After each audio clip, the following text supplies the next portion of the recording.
आपको बराह रास्त लिए चलते हैं। रहनुमा तहरीक इंसाफ शहबाज गिल मीडिया से गुफ्तगू कर रहे हैं। आलमी बरादरी के जो मेजर बड़े मुल्क जो पाकिस्तान के साथ खड़े हैं, तुर्की हो, चाइना हो, रूस हो, उनके बयानात बड़े वाज़े तरीके से आ गए हैं। और जो पाकिस्तान को धमकी लगाई गई या लगाने की कोशिश की गई, उसके ऊपर बड़े वाज़े तरीके से पूरी दुनिया से आवाज़ उठ रही है। तो इसलिए शहबाज शरीफ को मेरा ये पैगाम है कि अगर आपको वाकई कोई प्रॉब्लम थी इस कम्युनिके से और आपको लगता था कि शायद ये दुरुस्त ना हो, आपको लगता था कि वो आका जिन्होंने आपको इस काम पे लगाया है, उन्होंने जब आपको ये काम सौंप दिया था तो फिर धमकी देने की क्या ज़रूरत थी।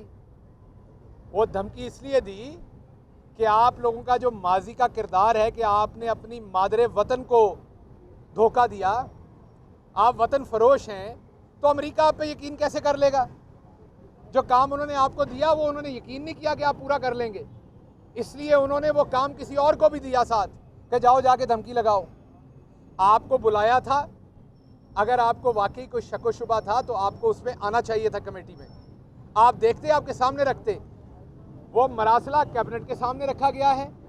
उस मरासला के मंदरजात जो हैं वो मुल्क के बड़े सहाफ़ियों के साथ शेयर हुए हैं। मंदरजात जो जिस्त है उसकी, वो मरासला जो है वो कौमी असम्बली की कमेटी के सामने पेश हुआ है, लेकिन आपने हर जगह से इनकार किया आने को। वजह क्या थी? वजह सिर्फ और सिर्फ ये थी कि आप मिले हुए हैं उनके साथ, आप ही के ज़ुम्मे तो ये काम लगा था। आपको पता था कि अगर आप आए तो ये काम खराब होगा। इसके साथ साथ बार बार ये कहा जाता है कि अदालत जो है वो स्पीकर का, डिप्टी स्पीकर के ऊपर बार बार बात की जाती है कि जो उनकी रूलिंग है उसको गैर आईनी कर दे। और भाई, डिप्टी स्पीकर की रूलिंग के नीचे स्पीकर के साइन भी हैं। अगर आप उस रूलिंग को पढ़ें तो जहां डिप्टी स्पीकर है उसके नीचे स्पीकर ने साइन किया और लिखा है कि वो इससे अग्री हैं, तो ये उस हिसाब से स्पीकर की रूलिंग भी है। तो अब आपको आवाम से भागने कोई नहीं देगा, आपको इलेक्शन में आना पड़ेगा। आपने देख लिया, हम तैयार हैं। आज हमने अपने पार्लिमानी बोर्ड का भी इजलास कर लिया। हमने निगरान हुकूमत बनाने के लिए भी जो कार्रवाई थी मुकम्मल कर दी अपनी तरफ से।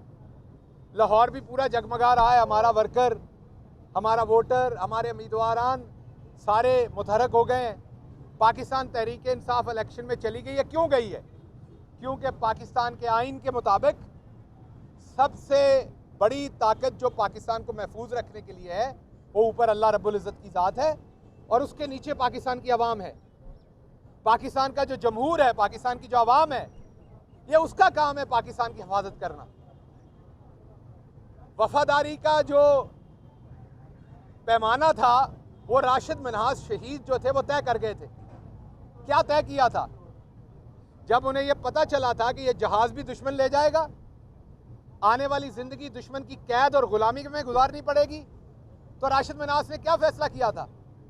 उन्होंने अपना त्यारा खुद तबाह करके अपनी जिंदगी खत्म कर दी थी, इस मुल्क पे कुर्बान की थी। वफादारी का पैमाना राशिद मिन्हाज तय कर गए थे। आज अगर आप पॉलिटिकल कॉन्टेक्स्ट में देखें तो वफादारी का वही पैमाना इमरान खान ने भी आपके सामने कर दिखाया है। पहली हुकूमत है जिसने अपने हाथों से अपना खात्मा किया है और बड़े शौक से अवाम के पास जा रहे हैं, क्योंकि ऐसी हुकूमत हमें बिल्कुल नहीं चाहिए जिसमें हमें गुलामी करनी पड़े। ऐसी हुकूमत हमें बिल्कुल नहीं चाहिए जहां से कोई बाहर से डिक्टेशन दे। और दूसरी बात, अलीम खान साहब ने जो प्रेस कॉन्फ्रेंस की उसमें उन्होंने जो कोई खाना खिलाया था दोस्तों को उसका भी हिसाब मांगा, जो कोई पार्टी के ऊपर काम किया था उसका भी हिसाब मांगा। तो मैं वज़ीर आज़म साहब की तरफ से एक उन्हें जवाब देना चाहता हूं।